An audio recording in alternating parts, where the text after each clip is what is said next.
அனைவருக்கும் வணக்கம். ஃபிசிக்ஸில் அடுத்து நம்ம பார்க்க போகிற லெசன் என்ன அப்படின்னா கிராவிடேஷன். கிராவிடேஷன் அப்படின்னா என்ன அர்த்தம்னா தமிழில் ஈர்ப்பியல் அப்படின்னு அர்த்தம். ஈர்ப்பியல் அப்படின்னா ஒரு ஒரு பொருள் இன்னொன்று வந்து என்ன பண்ணுறது, ஒரு அட்ராக்ட் பண்ணுறது, அந்த மாதிரி கூட வச்சுக்கலாம் ஈர்ப்பியல் அப்படிங்கிறது. இப்போது இந்த கிராவிடேஷன் லெசனோட லேர்னிங் அப்ஜெக்டிவ்ஸ் என்னன்னு பார்த்தோம் அப்படின்னா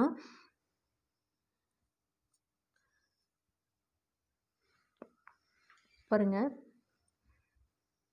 Kepler's laws for planetary motion, Newton's law of gravitation, connection between Kepler's laws and laws of gravitation, calculation of gravitational field and potential, calculation of variation of acceleration due to gravity, calculation of escape speed and energy of satellites, concept of weightlessness, advantages of heliocentric over geocentric theory, measurement of radius of earth using Eratosthenes, recent developments in gravitation and astrophysics. இதெல்லாம் அதாவது learning objectives அப்படின்னா என்ன அப்படின்னா, இந்த லெசனை நம்ம படித்ததுக்கப்புறம் நம்ம எதை பற்றியெல்லாம் படிக்க போகிறோங்கிறதும் எடுத்துக்கலாம். அப்படி இல்லைன்னா இந்த லெசன் நம்ம முடித்ததுக்கப்புறமா நீங்கள் கவனித்ததுக்கப்புறமா உங்களுக்கு இதெல்லாம் பற்றி நாலேஜ் உங்களுக்கு கெயின் ஆகிருக்கும். அதுதான் வந்து லேர்னிங் அப்ஜெக்டிவ்ஸில் கொடுத்துருக்காங்க. ஃபஸ்ட் பார்த்தீங்கன்னா Kepler's laws of planetary motion. சின்ன கிளாஸில் படிக்கிறதுக்கு நிறைய வாய்ப்பு இருக்குது. அப்போ Kepler's laws for planetary motion அப்படின்னா planets with respect to sun elliptical ஆர்பிட்டில் சன்னை சென்டராக வச்சு எல்லா பிளானட்ஸும் ரிவால்வ் ஆகிட்டு வருது. பிளானட்ஸோடு சேர்ந்து ஒவ்வொரு பிளானட்டுக்கும் நேச்சுரல் சேட்டலைட் இருக்கும். அதுவும் நமக்கு என்ன ஆகுது அப்படின்னா ரிவால்வ் ஆகுது சன்னை சென்டராக வச்சு. அப்போது கெப்லர் வந்து அந்த மாதிரி பிளானட்டு ரிவால்வ் ஆகிறதுக்கு ஒரு 3 லா சொல்லியிருப்பாங்க. அந்த லாவை பற்றி அடுத்து நியூட்டன்ஸ் லா ஆஃப் கிராவிடேஷன், அது உங்களுக்கு தெரியும். இந்த யூனிவர்ஸில் இருக்கிற ஒரு ஆப்ஜெக்ட் இன்னொரு ஆப்ஜெக்டை கண்டிப்பாக என்ன பண்ணும் அப்படின்னா அட்ராக்ட் பண்ணும். அடுத்து connection between Kepler's law and law of gravitation. ஒரு கெப்லர்ஸ் லாக்கும் கிராவிடேஷன் லாக்கும் என்ன வந்து கனெக்ஷன், என்ன ரிலேஷன். அதுக்கடுத்து கிராவிடேஷ்னல் ஃபீல்டுனா என்ன, பொட்டன்ஷியல் என்ன. மேக்னெட்டிக் ஃபீல்டு படிச்சிருக்கோம்ல, அந்த மாதிரி கிராவிடேஷ்னல் ஃபீல்டு, பொட்டன்ஷியல் அப்படின்னா என்னன்றதை பார்க்கலாம். அடுத்து variation of G, acceleration due to கிராவிட்டினா G is equal to 9.8 metre per second ஸ்கொயர்னு எர்த்தோட ஆக்சலரேஷன் டியூ டு கிராவிட்டி. அப்போ அந்த வேல்யூ எதை பொறுத்து மாறும் அப்படிங்கிறது. அடுத்து வந்து calculation of escape speed and energy of satellites. escape speed அப்படின்னா எர்த்தோட கிராவிடேஷ்னல் புல்லில் இருந்து ஏதாவது ஒரு ஆப்ஜெக்ட் எர்த்தோட சர்ஃபேஸ்லேருந்து வெளியே போயிடுச்சு அப்படின்னா அதைத்தான் நம்ம எஸ்கேப் ஸ்பீட் அப்படின்னு சொல்கிறோம். அப்போ ஒரு சேட்டலைட்டுக்கு என்ன எனர்ஜி அப்படிங்கிறது. எனர்ஜி ஆஃப் அ சேட்டலைட் அப்படின்னா சேட்டலைட் வந்து மூவ் ஆகிட்டுருக்கும். எர்த்து எப்படி 24 ஹவர்ஸில் ஒரு கம்ப்ளீட் ரொட்டேஷனை கம்ப்ளீட் பண்ணிக்குதோ அந்த மாதிரி சேட்டலைட்டு எந்த மாதிரி எர்த்தை சுற்றி எப்படி சுற்றிட்டு வருது அப்படிங்கிறதெல்லாம் பார்ப்போம். அடுத்து கான்செப்ட் ஆஃப் வெயிட்லெஸ்னஸ் அப்படின்னு பார்த்தோன்னா இப்போ நம்ம சேட்டலைட்டு இதிலெல்லாம் நம்ம பார்த்தோம் அப்படின்னா, இப்போ நம்ம ஸ்பேஸ் ஸ்டேஷனை பற்றி படிச்சிருப்பீங்களா. அந்த ஸ்பேஸ் ஸ்டேஷன்லாம் நமக்கு என்ன இருக்காது அப்படின்னா கிராவிட்டி இருக்காது. ப்ளஸ் நம்ம பாடி வந்து நமக்கு வெயிட்டாக இருக்கிறதா நமக்கு தெரியாது. வெயிட்லெஸ்ஸாக ஃபீல் பண்ணுவோம். ஸோ அது ஏன். அதுக்கடுத்து heliocentric theory, geocentric theory. Heliocentric தியரினா என்ன, ஜியோசென்ட்ரிக் தியரினா என்னங்கிறது இந்த லெசனோட இன்ட்ரோடக்ஷன்லேயே நம்ம பார்க்கலாம். அடுத்து measurement of radius of an earth. இப்போ வந்து நிறைய நியூ டெக்னாலஜிக்கல் வந்துருச்சு. நம்ம ரேடியஸ் ஆஃப் எர்த் கண்டுபிடிக்கிறதுக்கு நிறைய டிவைசஸ் அந்த மாதிரி. அப்போது ஏன்ஷியன் பீரியடில் எப்படி வந்து நமக்கு எர்த்தோட ரேடியஸை எப்படி கண்டுபிடிச்சாங்க அப்படிங்கிறதெல்லாம் இருக்கும்.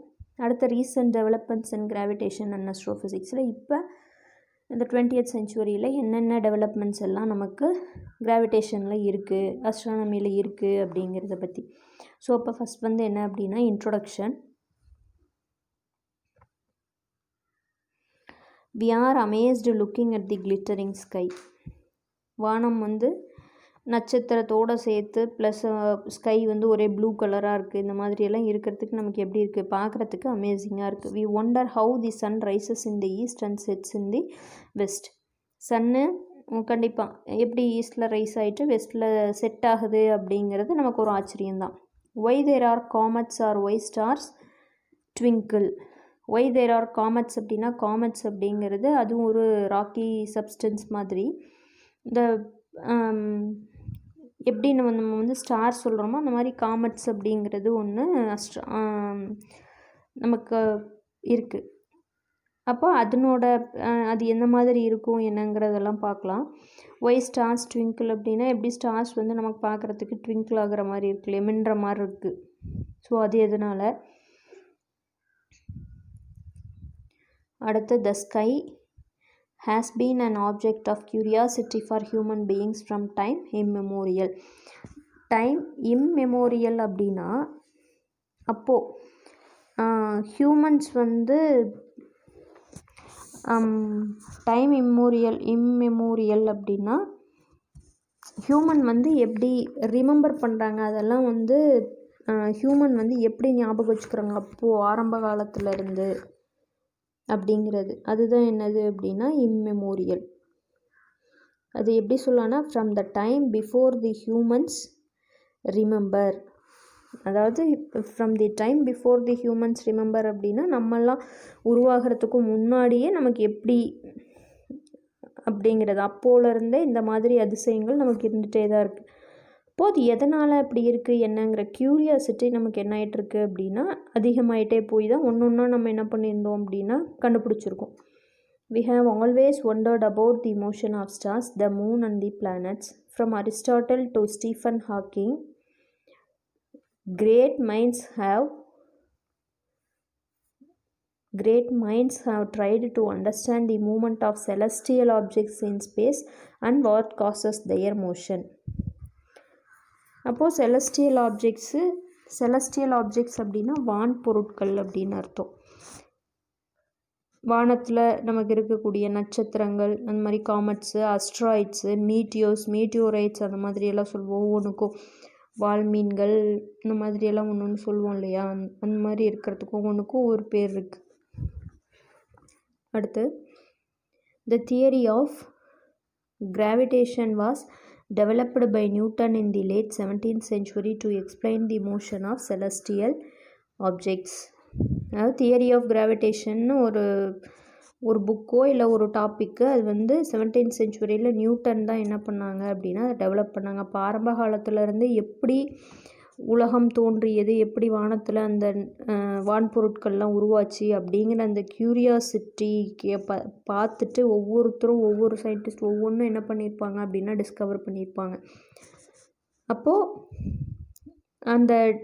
அதில் இருந்து நியூட்டன் என்ன கன்க்ளூட் பண்ணுறாங்க, ஒவ்வொருத்தரும் என்ன சொல்கிறாங்க அப்படிங்கிறது தான் அதெல்லாம் இருக்கிற புக்கை நம்ம தியரி ஆஃப் கிராவிடேஷன் புக்குன்னு சொல்ல முடியாது, அது ஒரு ஃபீல்டு. அப்போ கிராவிடேஷ்னல் ஃபீல்டோட தியரி வந்து நியூட்டன் தான் என்ன பண்ணுறாங்க அப்படின்னா அது இன்னும் கொஞ்சம் ஆல்ரெடி இருந்ததை இம்ப்ரூவ் பண்ணுறாங்க.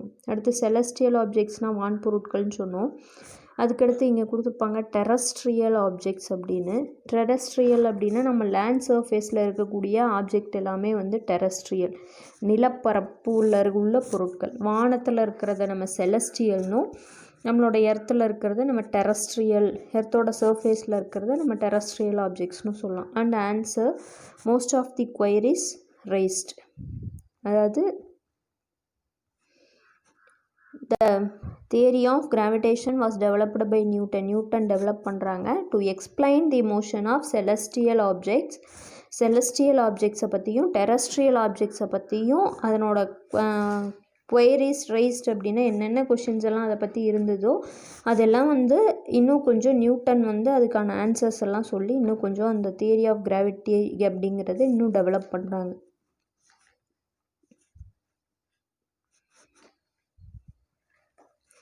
In spite of the study of gravitation and its effect on celestial objects spanning last 3 centuries.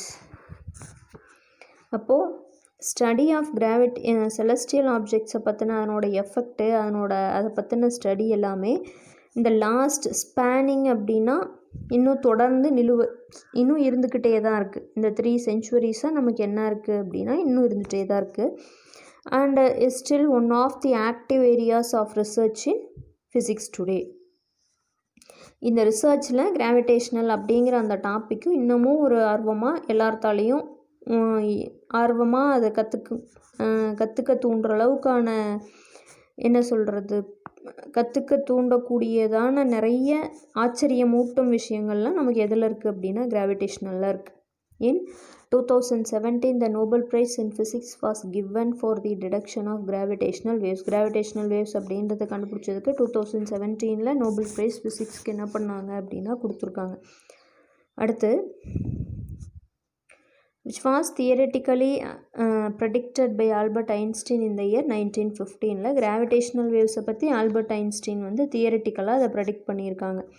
Understanding planetary motion, the formation of stars and galaxies and recent massive objects like black hole and their life cycle have remained the focus of study for the past few centuries in physics. இதை பற்றின அதாவது கேலக்ஸிஸு massive objects black ஹோல்ஸை பற்றின அந்த ஸ்டடியெல்லாம் few சென்ச்சுவரிஸாக கொஞ்ச நாளமாக நமக்கு ஃபிசிக்ஸில் என்ன ஆகிட்டே தான் இருக்குது இருந்துகிட்டே தான் இருக்குது.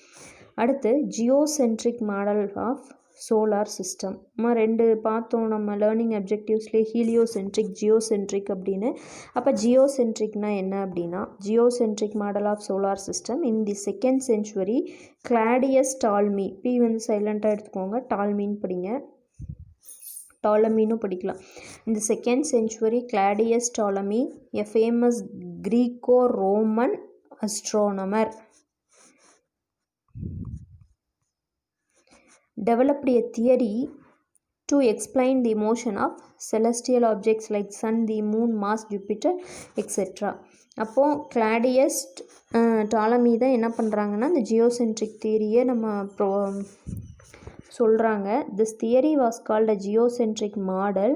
அக்கார்டிங் டு ஜியோசென்ட்ரிக் மாடல், இதுதான் ரொம்ப அந்த தியரியோட ஸ்டேட்மெண்ட்டே, the earth is at the centre of the universe and all celestial objects including the sun, the moon and other planets orbit the sun. The earth is at the center of the universe and all celestial objects including the sun. celestial objects அப்படின்னா வான்வெளியில் வானத்தில் இருக்கக்கூடிய பொருட்கள்னு சொல்லியிருக்கோம். அப்போது இந்த யூனிவர்ஸோட சென்டரில் earth இருக்குது, மற்றது எல்லாமே எர்த்து சென்டராக வச்சு சுற்றி வருது அப்படிங்கிறது தான் சொன்னது இந்த geocentric theory. The earth is at The earth is at the center of the universe and all celestial objects including the sun, the moon and other planets orbit the earth. Ptolemy's model closely matched with the observations of the sky. Ptolemy's model closely matched with the observations of the sky with our naked eye. சாதாரண கண்ணில் நம்ம பார்க்குறப்பவே நமக்கு எப்படி தோணுது, earth சென்டராக வச்சு மற்ற planets எல்லாம் சுற்றி வர மாதிரி தெரியுது. ஸோ எல்லாருமே இதை வந்து நம்பினாங்க. But later, astronomers found that even though Ptolemy's model successfully explained the motion of the sun and the moon up to a certain level, the motion of Mars and Jupiter could not be explained effectively. So, அப்போ டால்மிஸ் model வந்து என்ன அப்படின்னா அந்த geocentric theory எதை சொன்னாங்க அப்படின்னா சன்னு மூணு இதனோட மோஷன்லாம் வந்து ஒரு சர்டைன் லெவல் வரைக்கும் தான் அவங்களால எக்ஸ்பிளைன் பண்ண முடிஞ்சுது. ஆனால் mass Jupiter could not be explained effectively, அதாவது எர்த்துக்கு முன்னாடி வரைக்கும்னு வச்சுக்கோங்களேன். நம்ம சோலார் சிஸ்டமில் ஃபஸ்ட்டு நம்ம அந்த ஆர்டர் வைஸ் நம்ம படிக்கிறது என்ன படிப்போம்னா மெர்க்குரி, வீனஸ், எர்த் அப்படின்னு சொல்லி படிப்போம். அப்போ Mars and Jupiter could not be எக்ஸ்பிளைன்டுனா அந்த எர்த் வரைக்கும் அவங்களோட அந்த டால்மிஸ் மாடலை வச்சு எக்ஸ்பிளைன் பண்ணது கரெக்டாக இருக்குது. எர்த்துக்கு அப்புறம் இருக்கிற பிளானட்ஸ் எல்லாம் வந்து அவங்க ஸ்டடி பண்ணக்குள்ளே அவ்வளோ டீப்பாக அதனோட மோஷனை பற்றியோ இல்லை அதை பற்றின எதுவுமே அவங்களால சொல்ல முடியல. டால்மி மாடல் வந்து சொல்லலை.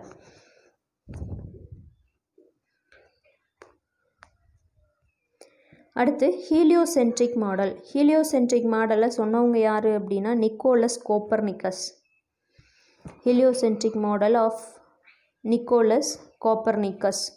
In 15th century, a Polish astronomer Nicholas Copernicus proposed a new theory called the heliocentric model, in which the sun was considered as to be the center of the solar system and the planets including Earth orbited the sun in circular orbits.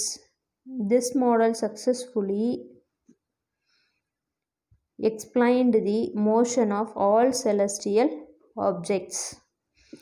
அதாவது heliocentric theory படி என்ன அப்படின்னா, சன்னு சென்டராக வச்சு மற்ற planets எல்லாம் என்ன ஆகிட்டு வருது அப்படின்னா ரிவால்வ் ஆகிட்டு வருதுங்கிறது தெரியும். இந்த கோப்பர்னிக்கஸ் தான் என்ன வந்து பாலிஷ் அஸ்ட்ரானமர் கோப்பர்னிக்கஸ் தான் என்ன பண்ணாங்க அப்படின்னா ஹீலியோசென்ட்ரிக் மாடலை சொன்னாங்க.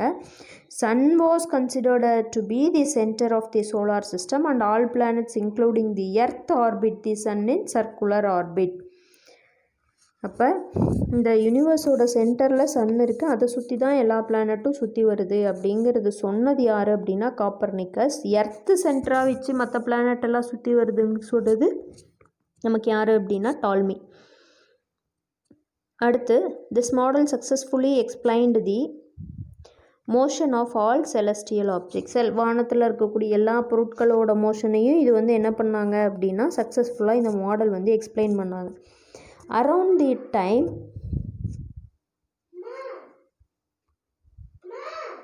the time Galileo, a famous Italian physicist, discovered that all objects close to Earth were accelerated towards the Earth at the same rate.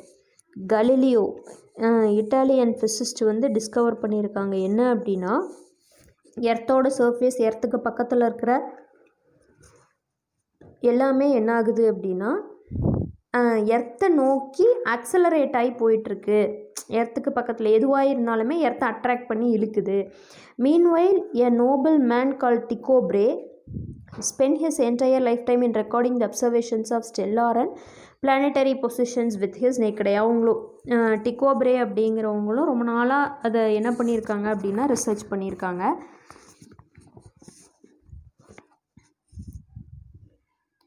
The data that he compiled were analyzed later by his assistant Johannes Kepler. Johannes Kepler தான் அதுக்கடுத்து first geocentric தியரியை சொன்னது வந்து டால்மி. அதுக்கடுத்து heliocentric தியரியை சொன்னது யார் அப்படின்னா காப்பர்னிக்கஸ். அதுக்கப்புறமா வந்தவங்க வந்து டிகோ பிரே.